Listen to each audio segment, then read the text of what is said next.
Bonsoir à tous, bienvenue au club. Les portes du club se réouvrent sur VL. On est ravis de vous accueillir après notre émission spéciale la semaine dernière consacrée aux 10 ans de notre vie sur VL Média. On vous retrouve pour une émission traditionnelle dédiée à la pop culture. On ouvre les portes du club à celles et ceux qui la font vivre. Et vous allez voir, on l'a fait avec des artistes, des dessinateurs, on l'a fait avec des interprètes et on va le faire aujourd'hui avec un projet très différent, très innovant. On va le voir, on va en parler dans un instant. Mais je salue évidemment Lola Moreau qui est avec moi à mes côtés comme chaque semaine pour l'émission. Absolument, avec un grand Ça plaisir. va ?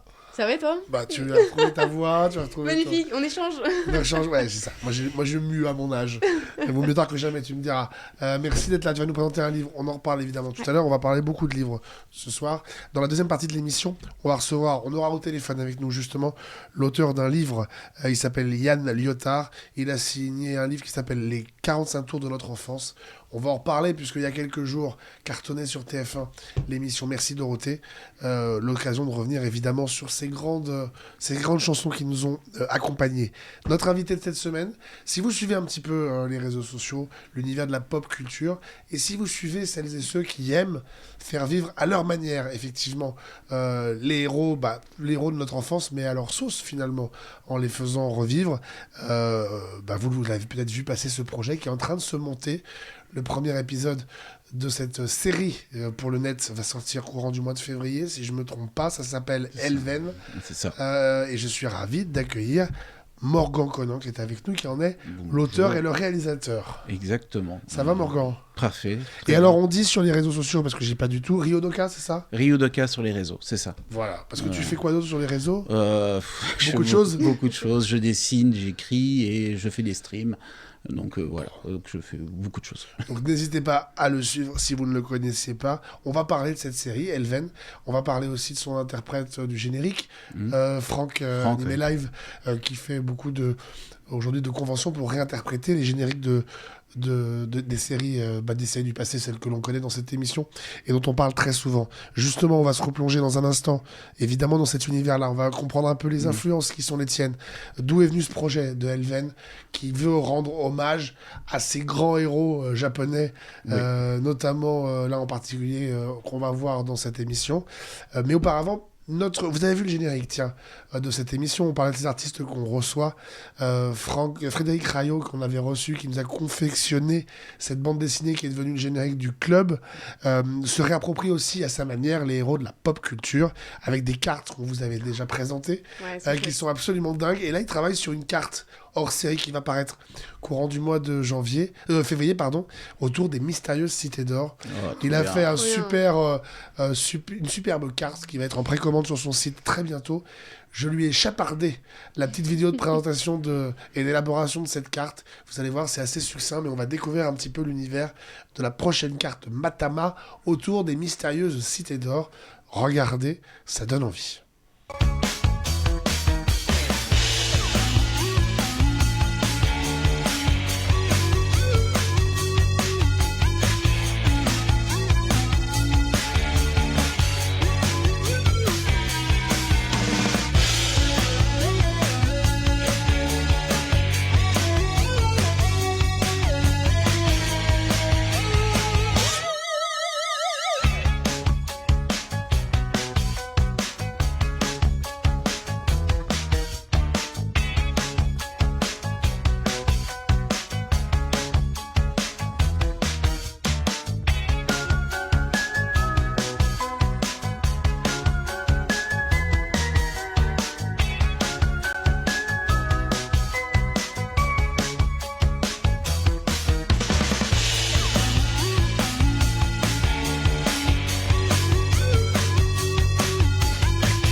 Voilà, il y aura cette carte dédiée aux mystérieuses cités d'or. Il va aussi l'accompagner d'un écusson un peu lumineux, assez grand, 7 cm je crois de diamètre, le médaillon d'Esteban dans les cités d'or qui sera envoyé à chacun. Je rappelle, la dernière fois qu'il a fait une carte collector, c'était celle dans un vernis sélectif autour des maîtres de l'univers, qui était vraiment très très très stylé. Cool. Et il sort régulièrement des cartes collector. Alors on vous avait présenté les premières, donc il y avait, on vous avait montré par exemple, j'en montre deux, il y avait Ulysse 31 par exemple, et Goldorak, voilà pour les deux premières. Et il vient d'en sortir trois nouvelles que moi j'adore déjà. Donc il vous a sorti en commande Candy, dont il s'est réapproprié le travail. Il a sorti Jace et les Conquérants de la Lumière. Et puis Albator. Version Matama. Voilà le travail de Frédéric Rayo. Et alors, je le disais pendant le petit magnéto, Frédéric Rayo nous réserve une belle surprise. Je pense qu'on va à nouveau le recevoir au courant du mois de mars. Je rentrerai pas dans les détails. Mais souvenez-vous on a fait une émission spéciale le 24 décembre et que nous recevions la fondatrice d'une association qui s'appelle Juste Humain, pour les enfants, accompagner les enfants malades à l'hôpital. Eh bien, il est possible, fortement possible, que le travail de Matama travaille avec l'équipe de Juste Humain pour produire quelque chose. Et voilà. Et donc ça s'est fait grâce à cette émission. Donc on en est très heureux et très fiers. On vous en dit pas plus parce que pour l'instant, les choses sont en train de se fabriquer. Mais voilà, bravo Fred et bravo évidemment à Nathalie aussi de Juste Humain. La connexion s'est faite entre eux. Il a eu envie de lui proposer tout ça et j'espère qu'on va pouvoir le découvrir, à mon avis, d'ici le mois de février. Mois de mars, ça devrait pouvoir se faire. Trop bien. Et c'est né ici. Voilà. On revient à notre invité, Morgan, qui est avec nous. On va pénétrer dans l'univers de ces super-héros finalement japonais que l'on connaît. Oui, à la base, oui. Très bien. Tiens, petite piqûre de rappel avec un petit générique. C'est pas l'influence pour ton héros de Elven, mais on résistait pas à l'envie de se replonger dedans.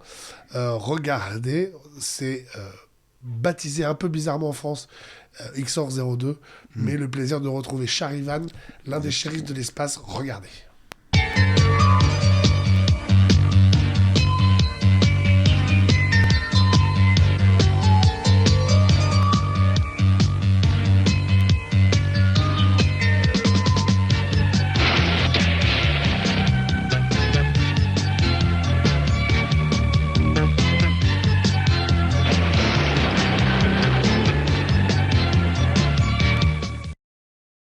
Ivan, donc, ça rappelle des souvenirs un petit peu. T'as grandi avec ces héros-là. Ah oui, complètement. C'est dommage qu'on n'ait pas eu la troisième série.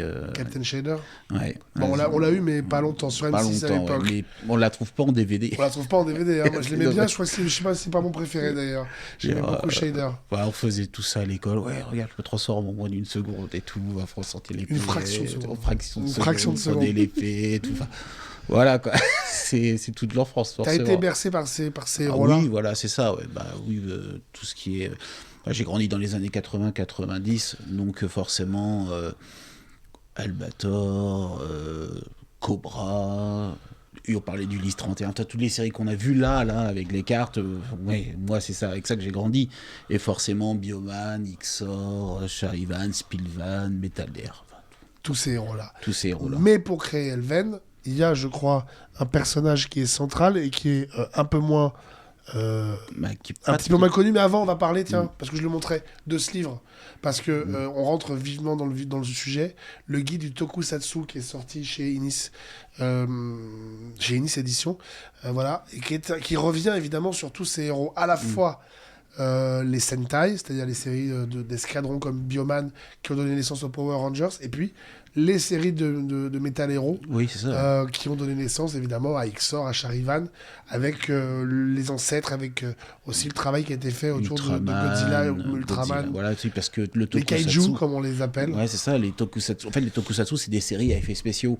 Donc en fait, ça regroupe beaucoup de types de séries différentes. Et donc oui, voilà, par exemple Godzilla, quoi. Quand on regarde Godzilla, on ne pense pas qu'on est en train de regarder un tokusatsu, alors qu'en fait, si. C'est un terme très très très générique, mais qui a une vraie histoire en France. Voilà. Ce livre est très très beau, je vous le conseille. Le guide du tokusatsu, ça nous permet de rentrer dans le vif du sujet, parce que finalement Elven, ça rentre un peu dans cet héritage-là. Totalement. j'avais un peu arrêté de regarder toutes les... Après, à l'époque de Power Rangers, j'avais pas trop accroché à Power Rangers. Et du coup, bon, j'avais un peu lâché un peu cette partie-là de l'univers japonais. Et puis un jour, on me présente une nouvelle série, c'est Kamen Rider Kabuto, à l'époque. Donc, je regarde les effets spéciaux, je regarde les armures et tout. Mais waouh, c'est quoi ce truc de fou? Ça n'a strictement rien à voir. Le ton est beaucoup plus sérieux. C'est pour les adolescents et les jeunes adultes. C'est ça la cible. Et je commence à dévorer je sais pas combien de séries différentes des Kamen Rider. Et un jour, je dis, j'aimerais bien un jour faire ma série Kamen Rider. Et du coup, au départ, j'avais une idée d'un Kamen Rider avec des clés USB. Et l'année suivante, la Toei a sorti un Kamen Rider avec des clés USB. Donc l'idée était bonne, mais bon, pas pour moi. Mais pas pour moi apparemment. Et au final, j'ai préféré continuer à faire des courts-métrages à côté, différents. Et je suis arrivé sur cette idée-là d'hommage à Kamen Rider, mais sans prendre les mots et tout ce qui est licence de Kamen Rider pour être vraiment... faire l'hommage, mais voilà, sans prendre tout ce qui est à licence, quoi. Et justement, si vous ne connaissez pas Kamen Rider, je vous renvoie en 1971. On est sur la toute première série, je crois, Kamen Rider. C'est devenu une institution au Japon, puisqu'il y a de nombreuses séries qui se sont produites jusqu'en 2023. Je crois qu'il y en a une qui est... Il y en a encore tous les ans. Qui arrive tous les ans. Voilà. Kamen Rider, voici le tout premier générique, je crois, de la toute première série en 1971. Regardez à quoi ça ressemble.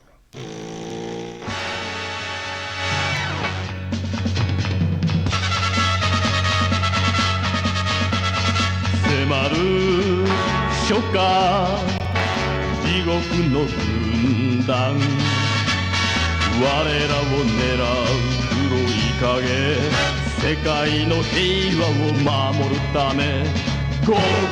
Go! Let's go! 輝くマシンライダージャンプライダーキック仮面ライダー仮面ライダーライダーライダーライダージャンプライダーキック Et voilà pour Kamen Rider, le premier tout premier Kamen Rider. Ah ouais, là, on est vraiment sur le tout premier. Toi, tiens, je tourne vers toi, je suis obligé. C'est étonnant. C'est étonnant. Non, mais alors, c'est ce qu'on disait, c'est effectivement vachement empreint de ces années 70 avec la musique, avec la manière de tourner, avec tout ça. Mais je trouve que c'est chouette de pouvoir avoir justement ces séries qui viennent de l'étranger, qui étaient diffusées en France. Et je sais pas, je me posais la question pendant justement l'extrait, est-ce qu'il y en a beaucoup en fait aujourd'hui? Est-ce qu'on continue à importer autant de séries, par exemple J'ai pas l'impression. Aujourd'hui, on est plus... on est sur les dessins animés et les mangas, mais... Ouais, mais c'est vrai que tout ce qui est, on va dire, tokusatsu, c'est plutôt Power Rangers, au final, qui arrive aujourd'hui. Ça arrive de plus en plus. C'est vrai qu'on a de plus en plus d'œuvres qui arrivent en France et qui parlent de tokusatsu, etc. Donc, ça arrive de plus en plus. En plus, Toei vient s'installer en France, donc ça va aider tout ça. Et ça a été un peu américanisé. Enfin, est-ce qu'aujourd'hui il y a eu une série Kamen Rider qui a été sortie en Amérique. Ça s'appelait Mask Rider, c'est ça? Mask Rider, et c'était tiré de Kamen Rider Ryuki. Dont la version japonaise est excellente, mais j'ai jamais pu voir la version américaine. Diffusée dans le Club Dorothée, si je me souviens bien, à une époque. Ryuki Mask Rider, je crois que... Non, Mask Rider. Mask Rider, peut-être, ouais. Ça, à l'époque où ils ont diffusé les adaptations de tokusatsu américanisées, il y en a eu beaucoup. Mais ouais, non, c'était... cette série-là était vraiment bien. C'était un peu une sorte de Highlander version Kamen Rider. Il ne peut en rester qu'un. Mais ouais, c'était bien. De toute façon, les séries Kamen Rider, elles en sortent tous les ans, comme les équipes de Sentai. Donc, tous les ans, il y a un nouveau concept avec... des fois, c'est un peu loufoque. Des fois, c'est plutôt cool. Bon, ben voilà. Des fois, c'est très sombre. Et des fois, c'est très sombre, oui. Il est comment, l'univers de Elven? Elven, alors il y aura de l'humour, mais à la base c'est très sombre. On va le montrer dès le premier épisode, c'est pas Jojo. Comment tu peux nous le pitcher? Grosso merdo, c'est l'univers. On connaît tous l'histoire d'Arthur. Et en fait, après qu'Arthur soit parti en Avalon, du coup, il reste encore des personnages qui sont encore là et on ne sait pas trop ce qu'ils sont devenus et tout. Et Morgane, qui était à moitié agonisante, a essayé de récupérer le Graal pour pouvoir vivre éternellement, toujours dans sa quête de puissance. Et Merlin, en fait, est intervenu et a brisé le Graal en plusieurs morceaux et l'a dispersé à travers toute la Bretagne. Et il a raconté ça à son ami Blaise, parce qu'à la base, dans le livre, Blaise est un ami de Merlin. Il raconte les aventures qu'il a avec Arthur à Blaise, et Blaise écrit tout dans un grimoire. Et aujourd'hui, en fait, on a un clan qui s'appelle le clan des Trois Lumières, qui est une référence au druidisme, qui protège, du coup, ce grimoire, donc ce savoir, et jusqu'au jour où un mystérieux monsieur va arriver et va mettre le dawa. Moi, j'aime la passion qui existe dans tous ces projets qui naissent. Ah oui. Et on va en voir un autre tout à l'heure, mais tous ces projets qui naissent pour rendre hommage avec les moyens qui sont les vôtres. Et on sait que c'est pas évident parce que ça demande. Facile. On dit comme ça en voyant, pardon, je passe devant la caméra, en voyant Kamen Rider que ça paraît cheap et tout ça, mais c'est pas évident de faire quand même des productions comme ça quand on n'a pas beaucoup de moyens, même si ce qu'on voit paraît cheap. Il se lance, et moi j'aime ce genre d'initiative. C'est pour ça aussi qu'on avait envie de te recevoir. Cool. Et quand on entend ce pitch, ça se traduira comment à l'image? Le premier épisode, on l'a pas vu, il faut le dire. Il est encore il sort à la fin du mois. En mois de février. Voilà. Mais voilà, il y a une petite bande-annonce qui existe. Oui. Et on va découvrir à quoi ressemble l'univers de Elven. Regardez.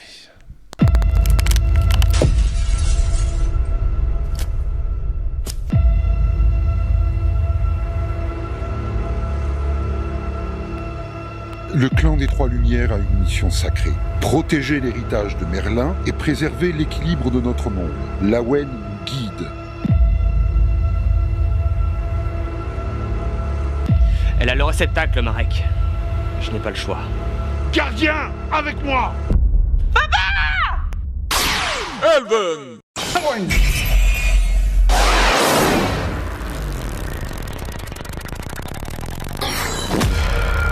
It's time for Witchcraft! Ressens-tu le souffle?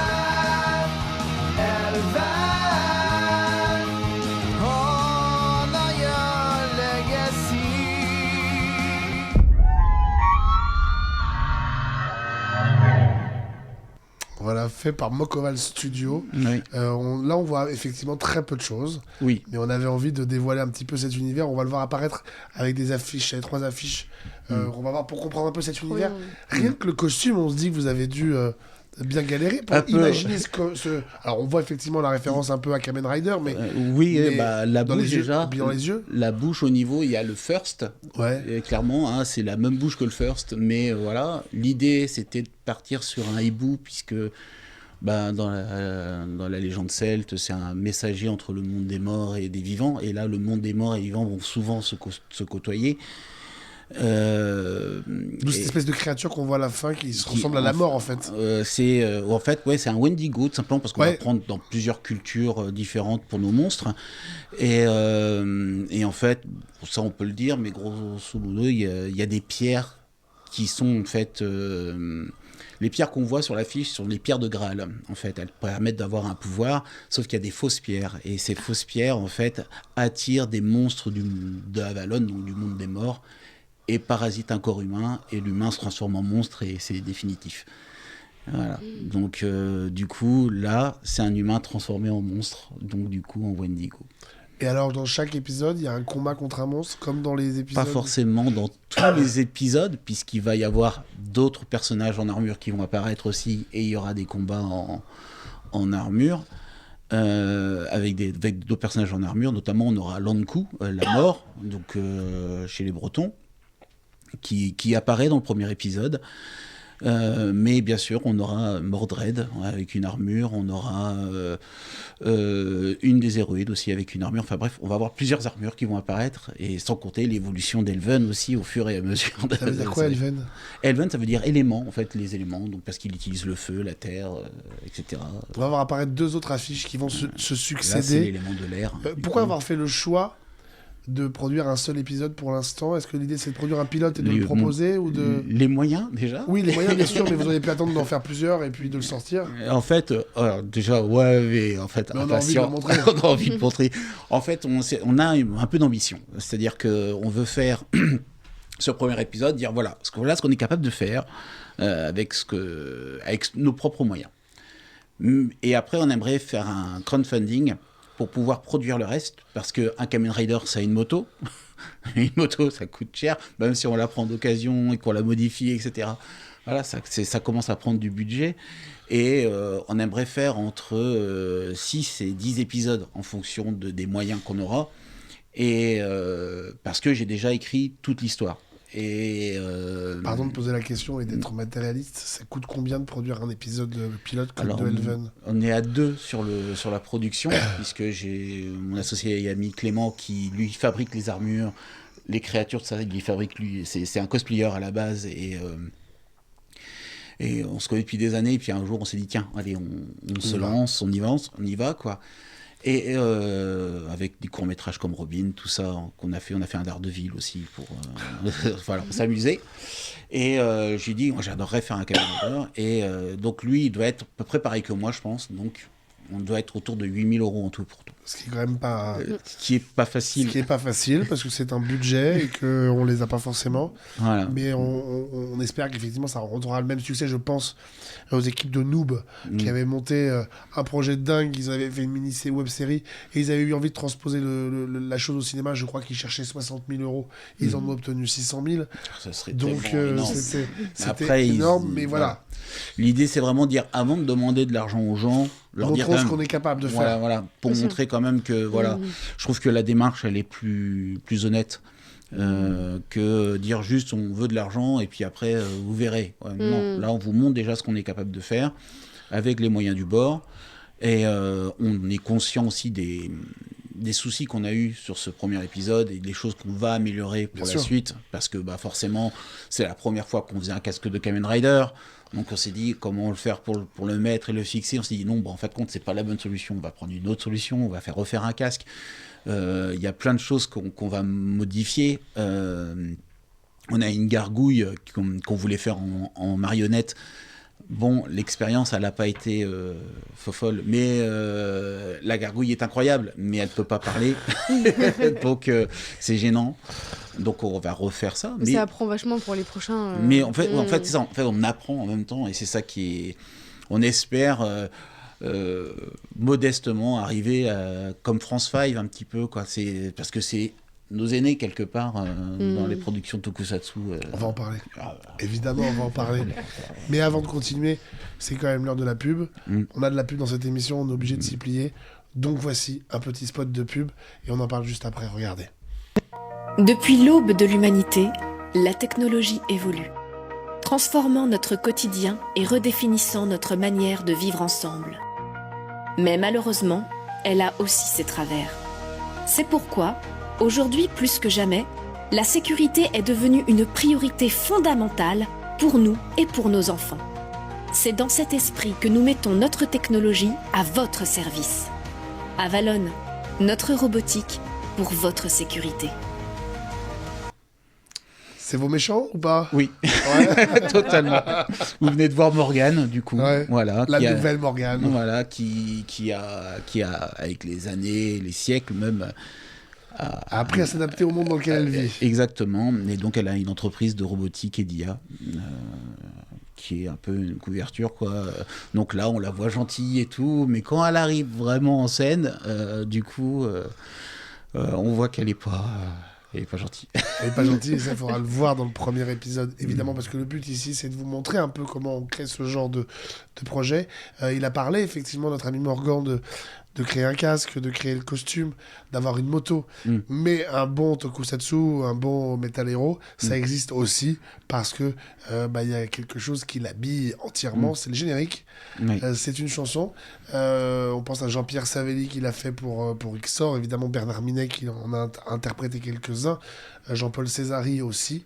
Là, ce sera Franck animé qui fait beaucoup de choses sur Internet, Oui. qu'on voulait avoir à piquer en convention ce week-end, donc il n'a pas pu être avec nous. Mais voici le générique de Elven. Voici à quoi ça va ressembler, avec une chanson originale et faite pour l'occasion. Regardez.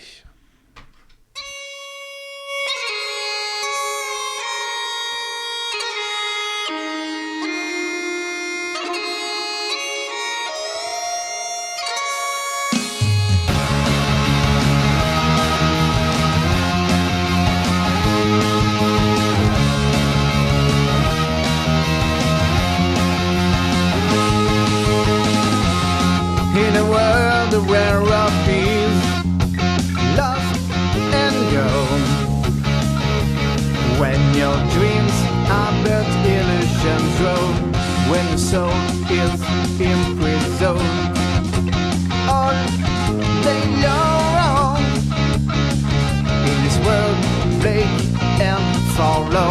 The only way.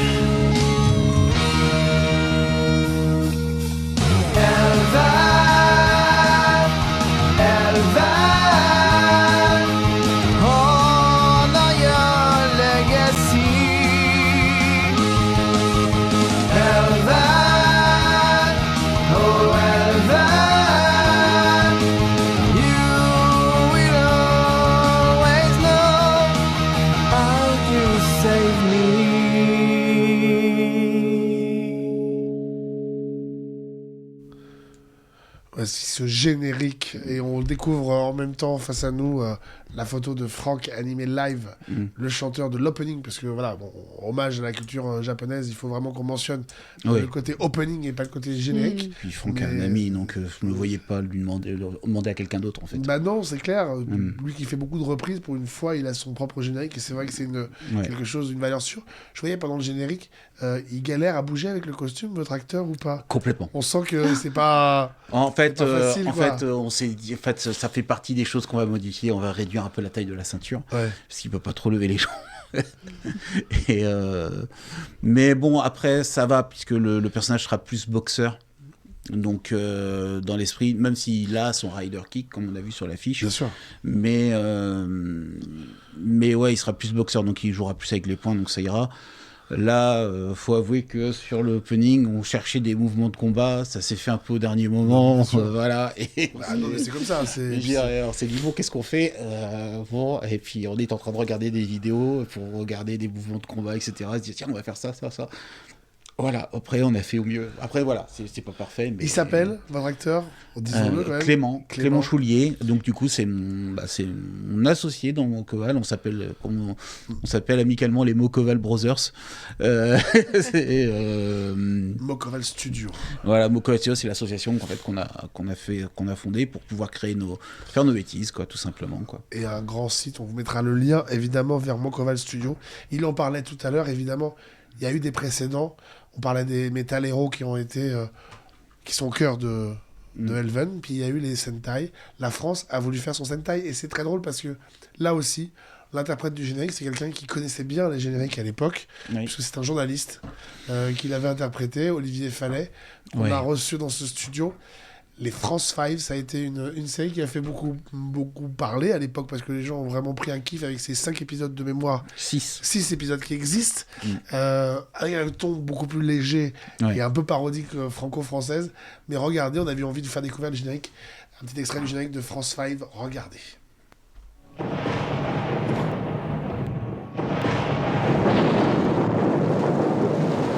Après avoir réduit l'univers entier en esclavage, l'Empire Lexos et à sa tête le terrible Glou Manchu projette aujourd'hui d'envahir la Terre.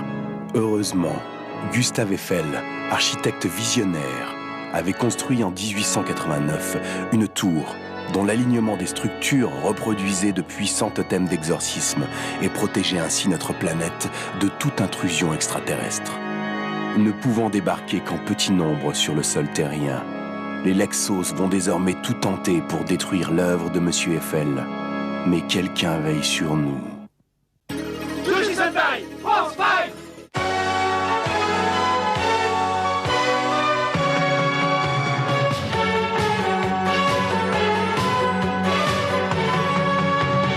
De Bourgogne en Aquitaine, le Lexus 13 menace nos plaines. Fiers défenseurs du rouge, blanc et bleu. Courage, espoir, France 5. Du haut du ciel, on menace nos baguettes.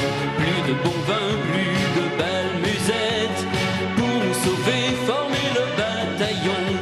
Et qu'à jamais fleurisse le reblochon. Concorde, Panthéon, Camembert, saucisson, dans votre cœur resteront à jamais. Voltaire, Napoléon, Riette et Tire-Bouchon. Fraternité, égalité, liberté, Jushi Sentai. France 5, Jushi Sentai. France 5.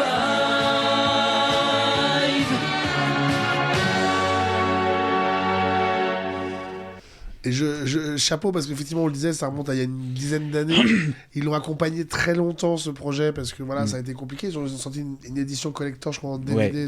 Ça, il y a un vinyle aussi. Il y a un vinyle, enfin, ça a été une grosse expérience. Et tu disais, c'était un peu les grands frères, quoi. Ouais, c'est un peu ça, en fait. Eux, ils ont commencé, ils faisaient les montages en cassette en mettant les bouts de film au bout d'un moment. Voilà. Il n'y avait pas de logiciel, il n'y avait pas tout ça. Ils étaient obligés vraiment de se débrouiller. Et moi, quand j'ai vu ça, en fait, ça fait partie des gens qui m'ont motivé à faire des métrages, en fait. Je dis, si eux, ils sont capables de faire ça, pourquoi pas moi? Et il y avait ça, et puis l'équipe de la Flanders Company moi, quand je voyais ça, je dis, oh, c'est incroyable. Je pense aussi, parce que j'aime bien citer toujours mon copain François Descraques, les éditeurs du futur, parce que il a fait beaucoup aussi pour la production. J'adore ce qu'il fait, j'adore le ton. Avec beaucoup d'autodérision parfois, mais enfin, il faut y aller, quoi, parce que produire toutes ces séries. Ouais, mais le film était incroyable. J'ai trouvé le film vraiment cool de Les Visiteurs du futur. Moi, j'ai adoré. Et effectivement, la Flanders Company, Noobs, tous ces gens-là qui existaient il y a une dizaine d'années, quinzaine d'années même. Fin des années 2000. J'ai vu ça sur un DVD, je ne sais plus dans quel magazine, et il y avait un épisode de la première série de la Flanders, et du coup j'ai commencé à regarder un peu tout ce qu'il y avait autour et m'intéresser à cet univers-là. Et j'ai fait, non mais c'est dingue, et il faut que je fasse pareil. Et ça a donné Elven, qui va arriver courant du mois de février. Évidemment, on vous indiquera quand le projet sera prêt, parce qu'on avait envie effectivement de mettre cet univers-là, cet univers singulier en avant. Reste avec nous, évidemment, Morgan. Dans un instant, c'est Lola qui va prendre la parole. On aura Yann Lyotard qui va nous parler des 45 tours de notre enfance. Mais je voudrais quand même refermer cette page dédiée aux Metal Hero en vous montrant la ferveur que ça peut avoir quand on part au Japon. On parlait de ces openings, on parlait de cet univers-là. Vous allez voir un extrait live quand le chanteur du générique de Spilvan arrive sur scène pour chanter le générique de Spilvan.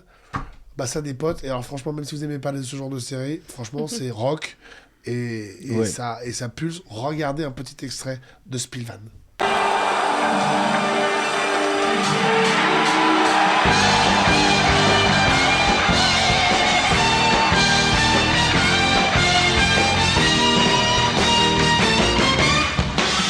諦めないぜ投げ出さないぜ最後の最後の最後まで負けないぜ平和を切り裂く悲鳴を聞いたらたちまち俺の血が燃える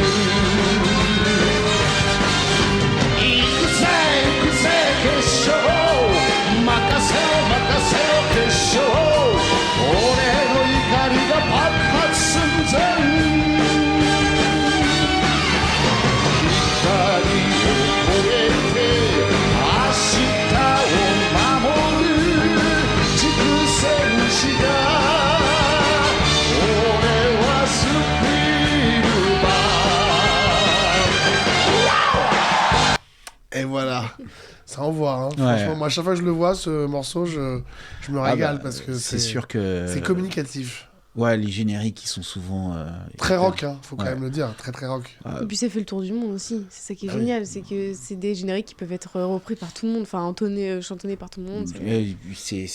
Ça joue vraiment à l'univers. Nous, on a choisi Franck pour l'opening, mais on a fait des choix de faire un ending drôle pour contrebalancer un petit peu, bien sûr. Un petit peu, et c'est vrai que les génériques, ça fait toute une ambiance, quoi. Et c'est génial parce que je le voyais sur des émissions comme The Voice en Asie, les mecs reprennent les génériques des dessins animés comme Dragon Ball ou les Chevaliers du Zodiac, donc tu vois, toi tu... Parce que c'est devenu des univers en fait, pour moi le générique c'est aussi l'ADN en fait de quelque chose. Quand des années plus tard on se souvient d'une série ou on se souvient de quelque chose, on a le générique en tête, et le fait de revoir juste le générique, on se dit bon bah ça y est, je suis rededans quoi, ça revient en boucle, c'est un peu inconscient, mais on l'a en fait au fond de nous. Eh ben, on va continuer à en parler dans un instant avec Yal Nyota qu'on va avoir au téléphone, mais auparavant, on va s'intéresser à toi justement, qui est arrivé encore une fois avec un ouvrage à nous recommander. Tout à fait. Et là, bon, on va replomber un peu l'ambiance parce que c'est pas non plus... Mais c'est ça qui est agréable aussi. Ça s'appelle Les femmes ne meurent pas par hasard. Donc Anne Bouillon. Alors en fait, c'est aux éditions Steinkiss, donc de Charlotte Rothman et Lison Fernet. Un ouvrage qui est vraiment très intéressant et surtout qui est évidemment nécessaire à lire. J'ai découvert le travail d'Anne Bouillon pendant les procès, donc le procès de Dominique Pellicot. Et j'ai trouvé son pari même de vie assez étonnant. C'est-à-dire que ce livre-là, il y a un autre livre qui existe aux éditions L'Iconoclaste, qui est donc Affaire de femme, une vie à plaider pour elle, qui est un livre qui revient sur les cas qu'elle a eu à traiter, sur les femmes qu'elle a pu défendre. Et ici, en fait, Anne Bouillon, c'est une avocate qui est née, si je ne me trompe pas, en 1972 et qui a décidé, après avoir eu plusieurs cas, alors la plupart du temps, elle faisait vraiment tous les cas. C'est-à-dire qu'elle défendait à la fois des femmes, des hommes qui étaient auteurs de violences conjugales. Et elle a fait le pari de se spécialiser justement dans la défense des femmes qui étaient victimes de violences conjugales. Et effectivement, ça pose la question même du métier même d'avocat, qui est est-ce qu'on peut défendre tout le monde ? Est-ce que... quelle est la position, par exemple, de l'avocate de Dominique Pellicot, qui a fait évidemment un travail pendant le procès, mais qui s'est positionné différemment. C'est-à-dire que quand on regarde d'un point de vue général dans la société, le travail de l'avocat, on se dit mais comment c'est possible de défendre des hommes comme ça ? Et c'est fondamentalement le cœur du métier, de prouver que chacun a droit à une défense. Et elle a fait le pari, après avoir été confrontée en fait, à plein de femmes et de vies de femmes qui ont été détruites à cause des violences conjugales. Elle a fait le pari justement de se spécialiser dans ce domaine, dans les affaires de femmes, comme on les appelle. Et donc elle a décidé d'en faire son métier. Elle raconte en fait dans ce livre-là, à la fois dans le livre de l'Iconoclaste que j'ai cité, donc Affaire de femme, une vie à plaider pour elle, elle raconte son travail et ses vies qui évidemment ont rencontré la sienne, de femmes qui ont été victimes de violences conjugales. Elle rappelle des chiffres, on en parlait, c'est pour ça que j'ai mis les post-it. Les post-it ont toujours un rôle. Chaque année en France, 89 000 femmes déclarent avoir subi un viol ou une tentative de viol et 552 500 une agression sexuelle. C'est le 14% des viols pour lesquels une plainte a été enregistrée par la police qui donne lieu à une peine. Donc c'est des chiffres du ministère de la Justice de 2022. Donc évidemment, c'est non seulement un livre à lire parce que c'est intéressant d'avoir évidemment des chiffres sur cette réalité et sur évidemment ces violences conjugales, mais c'est aussi un parcours qui est très intéressant à découvrir d'Anne Bouillon, qui a décidé de se spécialiser dans ces affaires de femmes et elle s'est beaucoup exprimée pendant le procès, notamment dans des émissions qui sont géniales. J'en profite pour saluer mes émissions de Karim Rissouli, de C'est ce soir, c'est politique, avec des interventions qui étaient vraiment très intéressantes. Et donc c'est vraiment en tout cas une bonne porte d'entrée pour parler justement de cette sensibilisation aux violences conjugales et la place de ces femmes, ces affaires de femmes, qui est vraiment un ouvrage qui est très réussi. Donc aux éditions Steinkiss, ça s'appelle Les femmes ne meurent pas par hasard. Donc Anne Bouillon, avec évidemment un travail de Charlotte Rothman et Lison Fernet, qui ont fait un travail extraordinaire pour suivre le travail de cette avocate pendant 3 ans et plus. Donc elle est établie à Nantes, mais évidemment on peut la voir sur tous les plateaux, surtout pendant toutes ses affaires. Donc voilà, c'est un livre que je conseille. Et elle livre donc Affaires de femmes, une vie à plaider pour elle, donc aux éditions L'Iconoclaste, qui est un ouvrage qui est extrêmement intéressant. Et voilà, un pari qui est très intéressant de cette avocate, qui donc a décidé de se spécialiser dans les affaires de femmes. Voilà, les femmes ne meurent pas par hasard, c'est vrai que c'est important en ce moment. On parle, ouais, je les ai un peu montrés, mais on les voit là un peu mieux. Magnifique. Le travail est splendide. Ouais. Le travail est splendide, c'est vrai que c'est important d'en reparler. On parle beaucoup de l'affaire Pellico, mais il y a beaucoup d'autres affaires qui sont dans l'ombre et dont on ne parle pas, et ce genre d'ouvrage est nécessaire. Et c'est une femme extraordinaire, Anne Bouillon. Voilà, Merci de nous en avoir parlé. On va revenir à la dernière partie de cette émission. On va voir dans un instant Yann Liotard au téléphone. Mais puisqu'on parle des 45 ans de notre enfance, je vais vous montrer une photo. Je vais vous montrer une petite photo qui va apparaître, parce que c'était il y a quelques jours. Regardez, ce monsieur. Il est passé dans The Voice samedi dernier. Il s'appelle Georges. Il a à peu près 65 ans.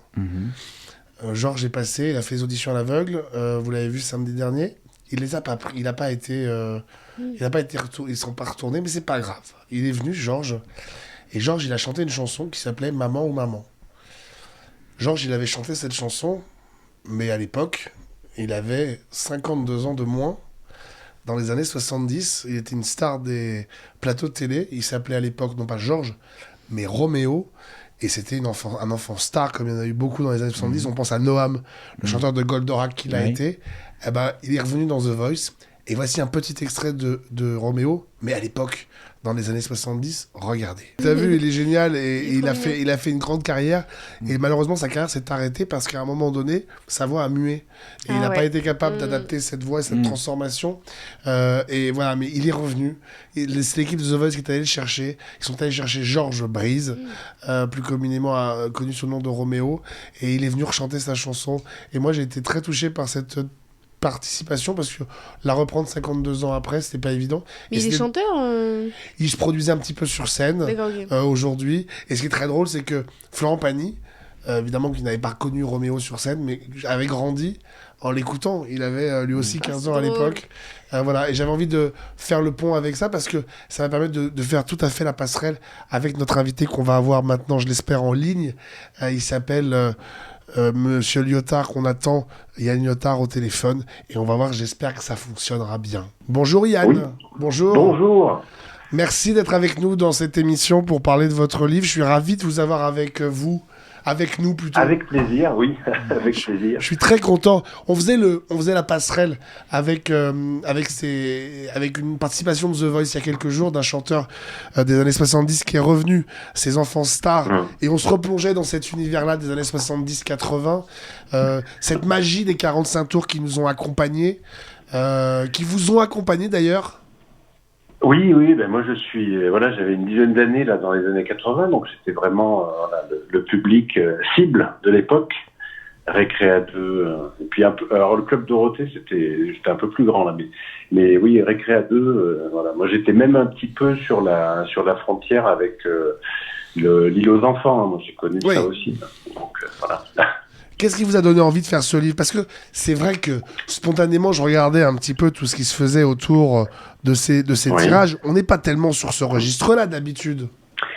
Et oui, non. En fait, c'est ce que je mets dans le préambule là, du livre. Hein, c'est l'éditeur, là, mon éditeur, là, qui a eu cette idée. Et moi, effectivement, ça m'a tout à fait convenu, parce que c'est effectivement des chansons, des génériques, des séries que j'ai vu à l'époque, et ça s'est gravé dans ma mémoire. Il y a beaucoup de génériques, là, c'est ce que je dis dans le livre au début. On est sur des génériques qui nous sont restés dans l'oreille, hein, ce qui s'appelle là, les vers d'oreille, hein, qui ont réellement réussi à faire que ces chansons nous restent et se partagent jusqu'à aujourd'hui. Ouais.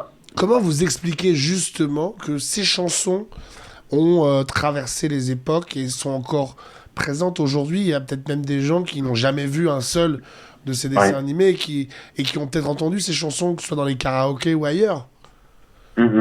Bah, moi, je l'explique de deux façons. Premièrement, ce que je dis aussi dans le livre, c'est qu'il y a c'est une fabrique, donc c'est quand même très très calibré et c'est fait avec le souci de l'artisan qui sait ce qu'il va faire et ça marche. Donc avec le côté un petit peu entre guillemets matraquage, mais pas seulement. Puis après, le fait qu'il y a beaucoup de séries et de génériques qui s'inspirent d'œuvres de romans notamment qui ont préexisté, qui étaient des succès. On peut parler de Tom Sawyer, on peut parler de Heidi, de Maya l'abeille, qui sont des romans soit américains, soit autrichiens, soit suisses. Et puis il y a Rémi Sanfani là pour la France avec Hector Malo et en fait c'est des histoires qui ont nourri les génériques et il y a ça aussi qui fait que c'est pas totalement dénué d'intérêt tout ça. Mais c'est vrai que paradoxalement les gens qui travaillaient sur ces génériques à l'époque, alors c'était souvent pour les interprètes beaucoup des gens de l'ombre, des choristes, mais les gens qui travaillaient qui industrialisaient tout ça étaient tous très différents. Il y en avait grosso modo, il y avait 3 teams, il y avait AB Productions, il y avait Saban, et puis il y avait les équipes autour de Charles Level de la 5. Ils étaient tous très différents, et pourtant ils arrivaient à faire la même magie. C'est quand même assez dingue. Ah oui, c'est impressionnant. Il y a une homogénéité, malgré des parcours très, très différents. Après, il y a beaucoup de paroliers qui ont eu aussi l'expérience de travailler avec des stars des vedettes de l'époque, là, les Johnny Hallyday, Sylvie Vartan, Aznavour. Il y a beaucoup de professionnels en fait de la musique qui ont rendu service à tous ces génériques pour en faire des. Je pense aussi à Jean-Jacques Debout. Il y a Vladimir Cosma. Enfin, il y a vraiment. Alors, moi, c'est ça que j'ai découvert en travaillant sur le sujet, c'est que moi, les souvenirs que j'avais, c'était des souvenirs d'enfants, des souvenirs auditifs. Et en fait, en travaillant là-dessus, je me suis aperçu que c'était quand même un continent assez vaste, avec beaucoup de surprises à découvrir qu'un tel avait participé je pense aussi au compositeur de films là, de Roubaix là, qui a travaillé François de Roubaix, sur Chapi Chapeau, voilà. Donc, ils ont été extrêmement nombreux. Qu'est-ce que c'est pour vous un bon générique ? Alors un bon générique, je dirais que c'est un générique. Alors, ça dépend ce que ça veut dire bon générique. Est-ce que c'est un générique qui doit marcher ou est-ce que c'est un bon générique pour moi? Si c'est un bon générique qui doit marcher, je pense que pour moi. Je pense qu'il faut qu'il y ait déjà une belle mélodie. Alors c'est pour ça que quand c'est du Cosma, quand c'est du François de Roubaix, ça va tout de suite être plus agréable à écouter. Et puis je dirais, moi comme je suis prof de français, il y a un peu des formations professionnelles, c'est-à-dire que le texte soit un peu varié, quoi, qu'il y ait un peu, il y en a quelques-uns qui ont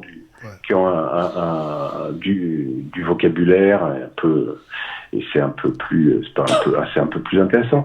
Mais cela dit, le bon générique, moi j'ai été très marqué par le générique de Sanko Kai, par exemple. Ouais, par exemple. Quand j'étais petit, c'était celui-là qui m'avait bien marqué. Ouais.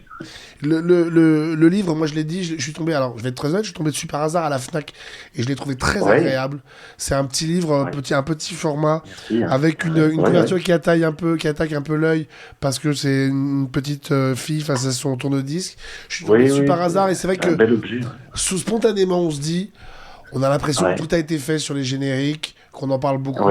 Et en fait, je trouve que la façon dont vous l'avez appréhendé lui donne quelque chose d'assez frais, ludique, où on passe d'un générique à l'autre de manière assez sympathique. Et gros risque de fredonnage, ça je suis assez d'accord avec vous, c'est ce qui est marqué en 4e de couverture, mais c'était pas évident parce que vous vous êtes attaqué à un sujet qui est éculé, vraiment. Et je trouve que vous en avez fait un joli petit moment. Merci beaucoup. C'était un peu l'idée, c'était parce qu'effectivement, moi je les ai lus, les autres livres. L'idée c'était d'apporter quelque chose de plus. Alors, tant mieux si ça vous a plu. Et là, il y aura une suite ou pas? Ah, mais en fait, oui, c'est pas impossible. Après, ça, c'est l'économie du livre. Hein, ça dépend. Si le premier, la première version marche. Moi, il y a effectivement, je pensais par exemple à Barbapapa. Là, on n'a pas traité ce générique-là, mais il y en a quelques-uns effectivement qui me sont revenus à l'oreille. Mais oui, c'est toujours un peu ça l'idée, c'est que si ça fonctionne, pourquoi pas. Enfin, volontiers. Moi, je suis pas. Parce que moi, suis pas opposé. J'ai été frustré. Moi, il me manquait. Il y a des gens qui. Ouais, il m'a manqué quand même les génériques de la 5. Eh oui. Alors après, moi, j'ai essayé d'être un peu sincère, un peu subjectif, en utilisant vraiment des génériques dont j'avais le souvenir. Bien sûr. Il y a une petite entorse, c'est Olive Tom, parce que bon, c'est pas vraiment un dessin animé que je regardais. Je connais comme ça parce que bon, j'aime le foot, donc forcément je l'ai croisé souvent, mais c'est pas un dessin animé que je regardais. Mais sinon tous les autres, ouais, je les ai. S'il y a les Mondes Engloutis aussi, je l'ai pas trop regardé, mais tous les autres, je les ai. Ouais. C'est ça un peu là aussi. Ouais, évidemment. Fallait que ça vous parle à vous aussi. Oui, c'est ça. Ouais. Hormis Son Kukai, allez comme ça, 2 génériques incontournables pour vous. Eh oui, 2 génériques. Je pense que Candy, le générique de Candy, et puis Maya l'abeille, qui sont des génériques là qui me sont bien restés. En fait, moi, quand j'ai écrit le livre, j'ai rien réécouté. Ouais. Parce que les musiques étaient tellement là. Par contre, je me suis plongé dans les textes. Mais et puis Capitaine Flamme, Albator, Goldorak, tout ça, c'est des génériques que j'ai vraiment bien entendus et bien retenus parce que oui, ils sont vraiment pas. Puis moi, et puis Inspecteur Gadget. Et ce qui me plaisait aussi dans le bouquin, c'était de parler du fait que ces génériques-là ont été samplés, ont été repris là chez des rappeurs là. Il y a Orelsan, il y a. Ouais. Et donc ça montre aussi ce que vous me demandiez tout à l'heure. Hein. C'est la preuve que ça marche. Hein, si on peut se les transmettre à 40 ans de distance. Hein, je crois que c'est la chanteuse Jane aussi qui a fait une reprise de l'Inspecteur Gadget, par exemple. Oui, c'est ça. Oui, qui est très, que j'aime beaucoup. Hein. Et qui marche très très bien. Moi, à titre personnel, c'est bon, il est dans le livre, c'est le générique de Silas, de Dominique Pankratov, que je trouve génial. Le générique de Silas la vie, de l'époque de Récréa 2, qui est un très beau générique. Merci pour... là, celui-là, pour l'anecdote, c'est une amie justement qui m'avait dit tiens, ce serait bien, tu l'oublies pas, parce que j'avais peur d'en oublier, donc là, vous voyez, je pourrais la remercier. J'adore. Voilà. Et c'est vrai que c'est un autre petit moyen de parler des génériques, de se parler de cette manière dont ils étaient produits, examinés, et d'y apporter le même sérieux qu'on l'aurait fait à un bouquin de rock ou de musique de variété française. Vous avez voulu y apporter le même soin. Voilà, la culture populaire est un sujet sérieux. Ouais. Et qu'il faut traiter sérieusement sans se prendre au sérieux. Et c'est ce que vous faites super bien. Je rappelle, ça s'appelle Les 45 tours de notre enfance. C'est aux éditions Umami. Et c'est disponible un peu partout. Et je vous le conseille. Moi, j'ai pris un vrai petit plaisir. Et c'était une vraie petite découverte. Et je vous en remercie parce que j'ai passé un très bon moment. Il est sorti, je crois, au mois de novembre. Hein. Oui, c'est ça, C'est ça. Précipitez-vous pour le redécouvrir. Merci beaucoup d'avoir pris ce temps entre 2 trajets, monsieur Lyotard. C'est un plaisir. Merci d'avoir pris ce temps. Beaucoup. Et on guette le volume 2. Oui, merci. À bientôt. Merci à vous. Je rappelle donc que 45 tours de notre enfance à découvrir. Dans le volume 35, peut-être qu'il y aura Elven, on ne sait pas. Ce sera l'année prochaine. Est-ce qu'il y a sous le signe des mousquetaires? Non, il n'y a pas la 5, c'est ça qui manquait, mais c'est pas grave. Vous le redécouvrirez, on adore ça. Avant de finir cette émission, tiens, une dernière photo, c'était il y a quelques jours. Elle a fait son grand retour sur TF1, évidemment, on en parle dans ce livre. Le nouveau single de Dorothée, J'ai dans mes souvenirs, qu'elle a interprété pour la première fois sur le plateau de TF1 et qui est disponible sur les plateformes de podcast. Pour l'instant, on ne l'a pas encore eu dans cette émission. Je ne désespère pas que ça arrive un jour, en 10 ans de temps, mais voilà, j'espère qu'on arrivera. 2 recommandations que je voulais vous faire. On sort un peu de la pop culture, mais je voulais vous faire le très chouette livre 50 États d'Amérique par l'équipe de Quotidien. C'était un podcast à la base qui s'appelait 50 States, qu'ils ont fait pendant la campagne des présidentielles américaines. Un podcast, un État, avec des anecdotes sur l'État, avec la personnalité politique qui symbolise l'État. Ils en ont fait un podcast, ils en ont fait maintenant un livre. Ils ont adapté le podcast en livre, avec la DA, évidemment, de Quotidien, donc très coloré, avec des dessins, cool. Avec plein de choses en rapport à ce... Voilà, j'avais adoré ce podcast pendant la campagne, je vous le recommande. Ils viennent de le sortir là il y a quelques semaines, c'est signé Guillaume Hennette, et c'est chez Bangini, voilà, produit par Bangini, la production de Quotidien. Ouais, si tu veux jeter un œil, regarde. Ah oui, avec plaisir. Et puis un roman de Valentin Musso. Toute ressemblance avec un auteur existant ne serait pas fortuite. C'est le frère de Guillaume Musso. Bah oui, tout à fait. Et il a décidé de rendre hommage à Agatha Christie. Alors imaginez, on est dans les années 30, toute une bande de fins limiers ont rendez-vous dans un manoir. Le manoir, la maison aux 3 ormes, notamment un ancien flic, un acteur, etc.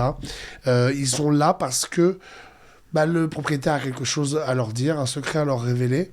Le propriétaire invite notamment un ancien flic parce qu'il reçoit des lettres de chantage. Et alors que la soirée bat son plein, le propriétaire est retrouvé assassiné dans une chambre fermée de l'intérieur, un mystère de chambre close. Qui est le coupable? L'enquête le déterminera. Et ce qui est très étonnant, c'est que le twist, la résolution arrive à la moitié du livre. Mais alors qu'est-ce qui se passe derrière? Il faudra vous plonger dans le roman pour découvrir la suite, parce que évidemment les choses ne sont pas aussi simples que ce que l'on croit. Moi j'avoue que j'ai une petite préférence pour la première partie du roman, parce que évidemment quand la deuxième partie on a compris ce qu'ils en faisaient, on sent un peu arriver les twists. Mais voilà, avec ce roman à twist, Valentin Musso nous offre une intrigue aussi palpitante que ludique, dont il serait criminel de révéler les multiples rebondissements. Il est sorti il y a déjà quelques mois, mais voilà, je l'ai découvert, c'est aux éditions du Seuil, et ça s'appelle Le mystère de la maison aux 3 ormes, de Valentin Musso. Tu veux les lire? Mais avec plaisir. Tiens, allez, je te le prête. Moi, inspiré d'Agatha Christie, c'est la meilleure vente pour moi. Voilà, tu vas reconnaître, et voilà, ça traîne pas, ça rentre assez vite dans le vif du sujet. Je pense que tu vas aimer. Génial. Merci Morgan d'être venu parler de Elven. On attend maintenant que la série arrive. J'espère que ça vous plaira. Pour découvrir ce premier épisode. Et bravo en tout cas pour donner corps et vie à ses envies, à ses rêves. C'est important. C'est la passion qui fait vivre, tout simplement. On a mis tout ce qu'on avait. Donc on n'a rien à regretter dans tous les cas. Voilà, l'envie d'en faire 10 épisodes, c'est ça, au plus fort, si on peut. Au mieux 10 épisodes, si possible. Avec peut-être un film si vraiment ça... Voilà. Bon, ça c'est si tout va bien. Mais ouais, au moins 10 épisodes, sinon entre 6 et 8 épisodes, en étant un peu plus raisonnable. On croise les doigts. Ça s'appelle Elven, le tokusatsu au pays du roi Arthur, à découvrir évidemment dès le mois de février. Merci pour ce nouveau numéro du club. Merci. Je salue Franck Animé Live, qui ne pouvait pas être avec nous, mais à qui on pense et à qui on dédie cette émission aussi. L'animateur, le chanteur de l'opening de Elven. Merci à Rob, qui était à la réalisation de cette émission. Merci à Frédéric Raillot. On se retrouve très vite pour un nouveau numéro. Les portes du club se referment. À très vite. Merci à tous. Merci Lola. À très vite. À très vite. Au revoir.